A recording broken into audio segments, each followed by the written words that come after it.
আজকে আমি বিরিয়ানি, গরুর মাংসের বিরিয়ানি রান্না করব। তো ভাবছিলাম যে বিরিয়ানিটা আমি বাইরে রান্না করি, কিন্তু বাইরে আজকে প্রচণ্ড বাতাস, কোন সময় বৃষ্টি হয় তার ঠিক নাই।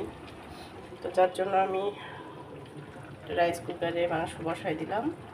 আর এখানে বিরিয়ানির চালটা আমি ধুয়ে রেখেছি। আর এখানে আছে দুধের বোতল, এই দুধটা আমি বিরিয়ানিতে দেব। আর এখানে বিরিয়ানি মশলা, এখানে আমি একটু চা করে দিয়েছি, চাটা খাবো এখন।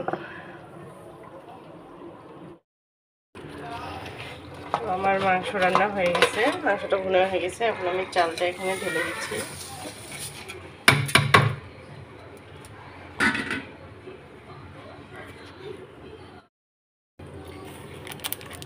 চালটা আমি ঢেলে দিয়েছি। এখন আমি দেবো বিরিয়ানির মশলাটা।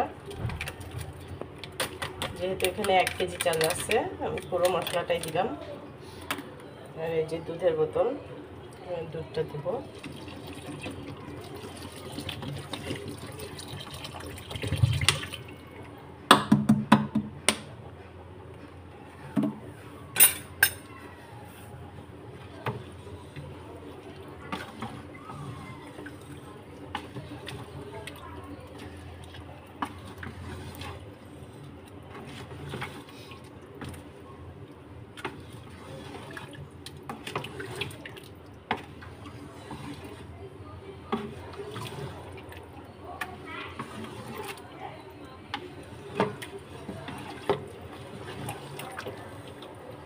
এখন বিরিয়ানিটা হওয়া পর্যন্ত আমি ঢেকে রান্না করব।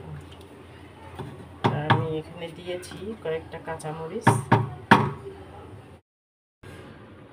তো আমার গরুর মাংসের বিরিয়ানি রেডি, আলহামদুলিল্লাহ।